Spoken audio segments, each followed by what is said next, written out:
Baik, bismillahirrahmanirrahim. Assalamualaikum warahmatullahi wabarakatuh. Baiklah, untuk pertemuan hari ini insya Allah kita akan belajar mengenai materi konsep berhitung permulaan pada anak usia dini, ya. Jadi nanti apa-apa saja yang perlu kita ketahui, karena nanti di sini dalam konsep berhitung, nah kita tidak bisa memisahkan ini dengan kegiatan proses matematika, ya. Karena nanti kita juga akan melihat dalam proses matematika ada kegiatan-kegiatan berhitung. Nah, jadi nanti di sini kita coba akan melihat hubungan antara konsep berhitung pada anak usia dini dengan matematika. Oke, baik, silakan disimak. Nah, konsep matematika PAUD, ya. Jadi matematika adalah sesuatu yang berkaitan dengan ide-ide atau konsep-konsep abstrak yang tersusun secara hierarkis melalui penalaran yang bersifat deduktif. Nah, sedangkan matematika di PAUD adalah kegiatan belajar tentang konsep matematika melalui aktivitas bermain dalam kehidupan sehari-hari dan bersifat ilmiah. Nah, jadi ini di sini berbeda ya antara konsep matematika yang kita belajar ketika usia sekolah. Di situ kita mengenal ada kali, bagi, tambah, kurang, mengenal cos, minus, ya, dan lain-lain sebagainya, udah tingkat lanjut. Nah, tapi untuk pembelajaran matematika pada PAUD, ya, di situ dia masih sangat dasar dan sifatnya itu ilmiah, ya. Artinya ketika anak-anak belajar tentang konsep matematika, berarti dia melakukan aktivitas-aktivitas yang tentunya bermain dengan mengaitkan kehidupan sehari-hari. Misalnya dia akan nanti belajar untuk mengelompokkan warna, mengelompokkan ukuran, yang besar diletakkan ke besar, yang kecil ke kecil, kayak gitu. Jadi semuanya itu masih sifatnya itu ilmiah, tidak berbentuk abstrak seperti yang kita mengenal kali, bagi, ya itu tidak, ya. Jadi masih tentang proses pengenalan yang dilakukan dalam kegiatan-kegiatan sehari-hari dan kemudian dipautkan ataupun dihubungkan dengan proses pembelajaran matematika dengan melompokkan, dengan apa, nanti kita akan melihat. Oke. Nah, ini adalah dia konsep matematika anak usia dini. Jadi apa-apa saja sih yang harus dikenalkan, yang harus diajarkan dalam konsep matematika PAUD? Yang pertama itu ada konsep angka. Nah, nantinya konsep angka ini yang menjadi tahapan awal dalam kegiatan berhitung, ya. Kemudian nanti yang kedua konsep pola dan hubungan, kemudian ada konsep hubungan geometri dan ruang, kemudian konsep memilih dan mengelompokkan, kemudian konsep pengukuran, dan terakhir adalah konsep pengumpulan, pengaturan, dan tampilan data. Oke, sekarang kita akan lihat bersama-sama satu persatu. Ini dia. Jadi yang pertama itu adalah konsep angka, ya. Jadi angka merupakan hal yang paling sangat mendasar dalam matematika, ya. Jadi untuk mengajarkan konsep angka pada anak usia dini, maka kita harus melakukannya itu melalui dua tahapan, ya. Yang pertama itu adalah mengenalkan konsep angka kepada anak usia 0 sampai 3 tahun, dan yang kedua mengembangkan konsep angka pada anak usia 3 sampai 6 tahun. Jadi pada usia 0 sampai 3 tahun di sini kita masih memberikan tahap pengenalan konsep angka seperti apa, dan sampai usia 3 sampai 6 tahun baru kemudian kita kembangkan, ya.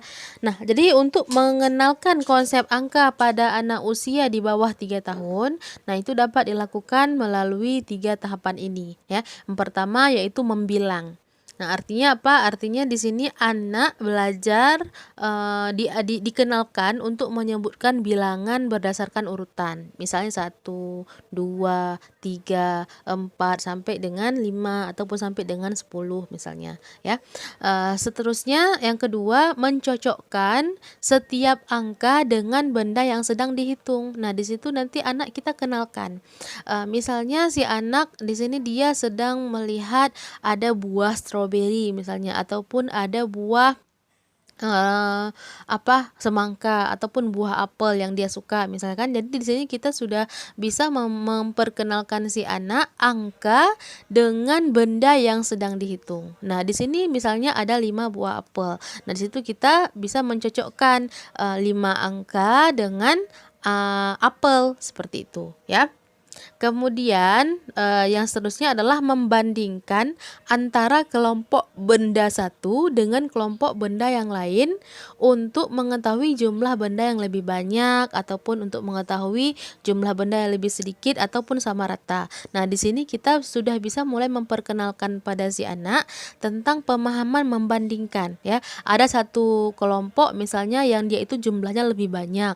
Misalnya satu kelompok lagi jumlah lebih sedikit. Di situ kita bisa membuat misalnya menaruh dengan ember ataupun keranjang yang dalamnya itu nanti ada bola yang jumlahnya sama rata misalnya kan dengan keranjang yang satunya, atau yang keranjang satunya jumlahnya lebih banyak dengan jumlah yang satunya. Di sini kita sudah mulai memperkenalkan konsep membandingkan banyak, lebih sedikit ataupun mungkin sama saja isinya kayak gitu ya. Itu untuk konsep bagi anak 0 sampai 3 tahun.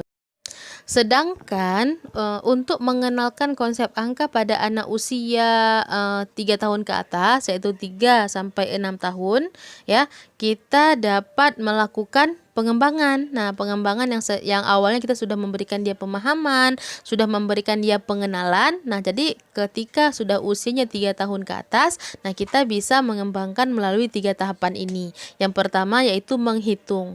Artinya, tahap awal anak bisa menghitung itu dia pasti dan biasanya itu melalui hafalan ya enggak. Jadi dia melalui hafalan ataupun melalui membilang. Misalnya ketika ada seseorang bertanya ada berapakah buah apel misalnya kan di sebuah buku misalnya, dia nanti akan mulai membilang dari awal, ada 1, 2, 3, 4, 5 misalnya ada 5. Nah, jadi dia proses untuk mulai menghitungnya itu pasti dari hafalan, dari ejaan dari pembilang awal. Nah, dia jarang ya ada anak ketika ada berapa buah apel, ada 5, enggak, tapi langsung dari awal ada 1, 2, 3, 4, 5. Begitu terus-terusnya. Jadi kita melakukan pembiasaan-pembiasaan. Makanya orang tua itu dapat mengembangkan kegiatan ini, kegiatan menghitung awal ini dengan kegiatan bernyanyi, bermain jari ataupun hal lainnya yang bisa yang pasti yaitu tuh ada hubungannya dengan angka. Oke. Kemudian yang selanjutnya yang kedua yaitu dengan mengembangkan hubungan satu-satu. Artinya di sini menghubungkan angka dengan benda yang berkaitan. Nah, jadi anak sudah bisa memasangkan lambang bilangan 1 misalnya. Anak sudah bisa memasangkan lambang bilangan 1 dengan gambar 1 buah apel misalnya. Kemudian anak sudah bisa memasangkan lambang bilangan 3 untuk gambar 3 buah bola. Nah, jadi di sini dia sudah bisa mengembangkan hubungan satu-satu. Dia sudah bisa mulai memasang lambang dengan jumlah gambar yang tersedia. Paham ya? Dan selanjutnya yaitu menjumlah. Artinya anak sudah ataupun anak belajar untuk membandingkan dan simbol angka ya.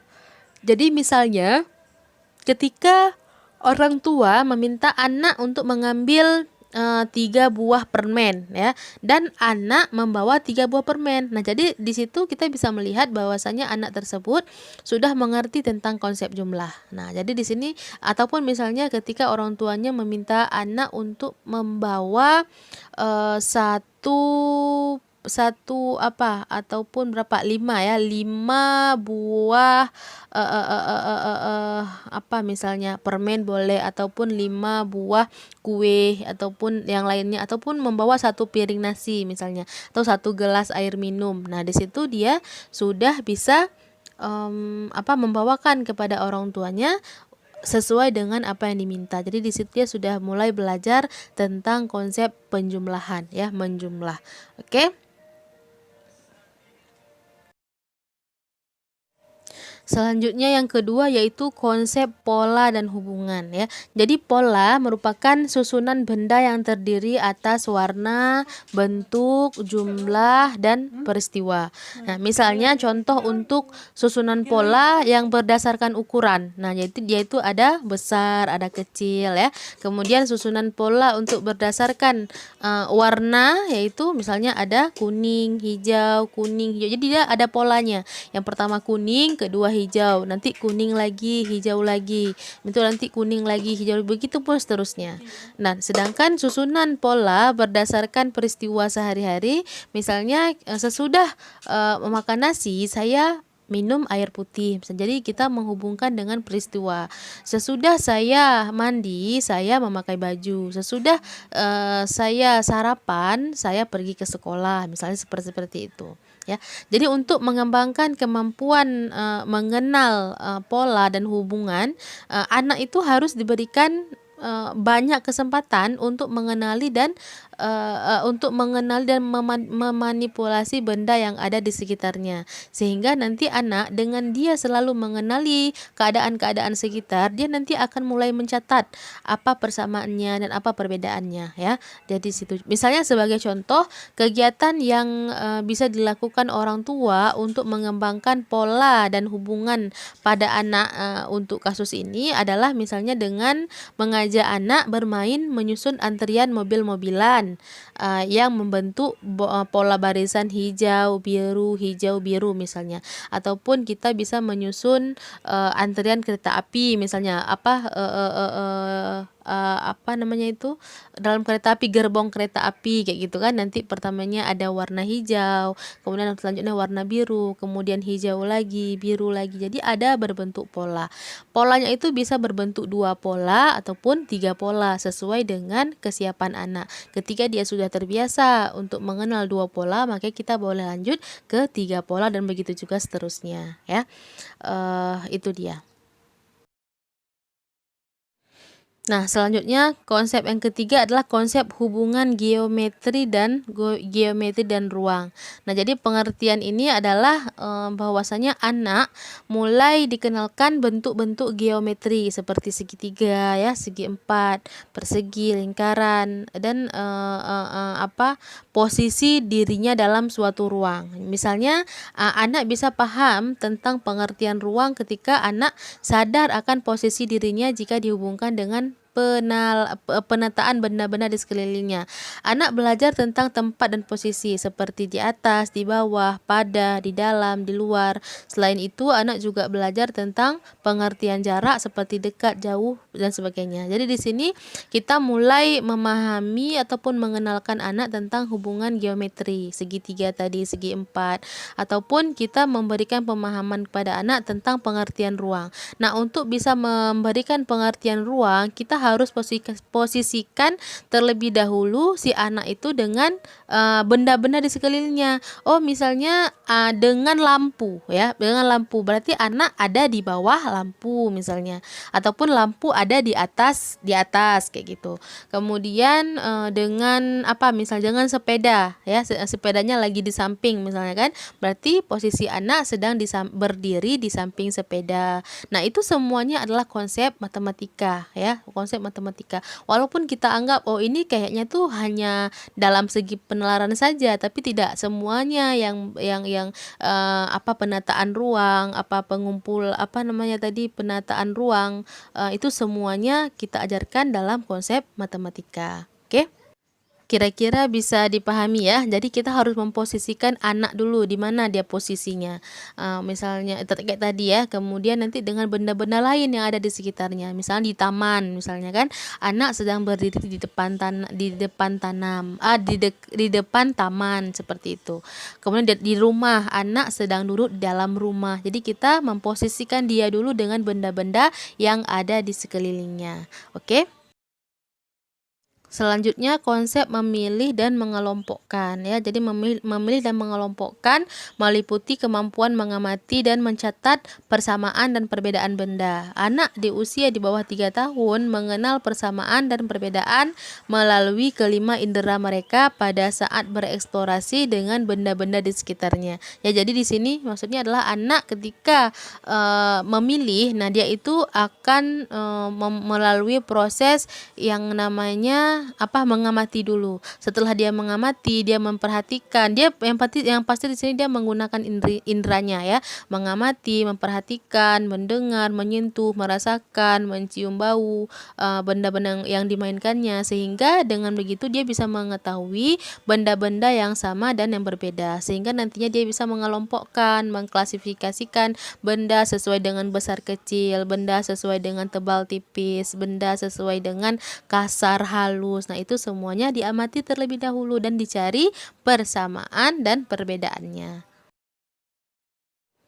Nah, selanjutnya adalah konsep pengukuran ya. Jadi, anak belajar pengukuran dari berbagai kegiatan yang membutuhkan kreativitas. Nah, jadi pada tahap anak itu belajar pengukuran, dia tidak membutuhkan alat ya. Jadi dia hanya mengenalkan konsep tentang lebih panjang, lebih pendek. Misalnya ada kayu, misalnya kan, ada kayu itu ukurannya ada yang lebih panjang, ada yang ukurannya lebih pendek. Kemudian lebih misalnya kita mengenalkan konsep lebih ringan, lebih berat seperti itu. Tapi untuk tahap berikutnya anak diajak untuk menggunakan alat ukur bukan standar ya, seperti misalnya pita, sepatu dan lain-lain sebagainya. Jadi untuk pada tahap yang lebih tinggi anak diajak dengan langsung menggunakan pengukuran, menggunakan penggaris, menggunakan skala. Nah, itu dia ada tahapan-tahapannya. Yang pertama itu dia tidak perlu ada alat, hanya dengan nalar saja. Ini lebih panjang, lebih pendek, tapi ukurannya semana. Nanti untuk tahap selanjutnya digunakanlah alat-alat yang bisa membantu untuk mengukur benda tersebut. Nah, selanjutnya yang terakhir adalah tahap konsep pengumpulan, pengaturan dan tampilan data ya. Jadi pada tahap awal, pada awalnya anak ini dia memilih mainan itu tanpa spesifikasi ya, tapi kemudian selanjutnya anak sudah mulai memilih mainan dengan spesifikasi. Misalnya, oh saya memilih mainan ini misalnya karena warnanya kayak gitu ya, ataupun saya memilih ini karena ukurannya besar-besar. Saya memilih ini karena bentuknya yang unik misalnya ya. Kemudian pada tahap yang lebih lanjut lagi, anak dapat memilih mainan berdasarkan lebih dari satu variabel. Oh, saya mengambil mainan ini karena dia itu warnanya cantik dan ukurannya juga besar misalnya, ataupun karena warnanya itu cantik dan bentuknya itu misalnya ada menggemaskan kayak gitu. Jadi dia sudah mulai memilih permainan dengan spesifikasi yang lebih dari 2 variabel. Tapi pada tahap awal dia nggak tahu, dia hanya tahu itu adalah mainan. Mau bentuknya seperti apa dia nggak peduli kayak gitu, ya kan? Itu dia. Selanjutnya si anak ini juga bisa membuat grafik ataupun dia sudah mengetahui informasi ataupun data dalam bentuk yang berlainan. Misalnya anak dia sudah dapat membuat grafik sederhana tentang mainan kesukaan si anak. Dia sukanya mainannya seperti apa. Dia sudah bisa membuat ataupun memilih dan membuat grafik apa mainan kesukaan, ataupun dia sudah bisa memilih makanan kesukaannya itu apa. Nah, di situ dia sudah mulai berkembang ya, sudah mulai jauh lebih luas pengetahuannya kayak gitu. Nah, ini terakhir adalah ciri-ciri anak sudah mulai menyenangi permainan berhitung ya. Nah, jadi ciri-cirinya itu spontan. Anak secara spontan menunjukkan ketertarikan pada aktivitas berhitung. Kemudian anak mulai menyebutkan urutan bilangan. Kemudian anak secara spontan telah melakukan perhitungan benda-benda yang ada di sekitarnya. Kemudian anak mulai membanding-bandingkan benda-benda dan peristiwa yang ada di sekitarnya. Kemudian anak mulai menjumlahkan atau mengurangi angka dan benda-benda yang ada di sekitarnya tanpa disengaja. Nah, di sini dia sudah punya ketertarikan dengan kegiatan-kegiatan berhitung. Jadi kegiatan berhitung ini tidak hanya kita kenalkan dengan angka-angka, tapi harus kita kaitkan, kita hubungkan dengan kehidupan dia sehari-hari agar proses kegiatan berhitung ini bisa cepat ya, bisa cepat dan secara tidak sadar dia sudah melakukannya kayak gitu. Oke, bisa dipahami ya sampai di sini? Baik, cukup sekian ya kita hari ini mengenal tentang konsep berhitung dan konsep matematika karena dua hal ini memang tidak dapat dipisahkan, ya kan? Jadi nanti untuk selanjutnya, untuk pertemuan selanjutnya kita akan melihat tahapan-tahapan untuk kegiatan berhitung ya, mulai dari usia dia sudah bisa mengenal angka. Oke, jadi insya Allah itu akan kita bahas selanjutnya. Baik, cukup sekian untuk pertemuan hari ini. Apabila ada yang ingin ditanyakan, silahkan ditulis di kolom komentar.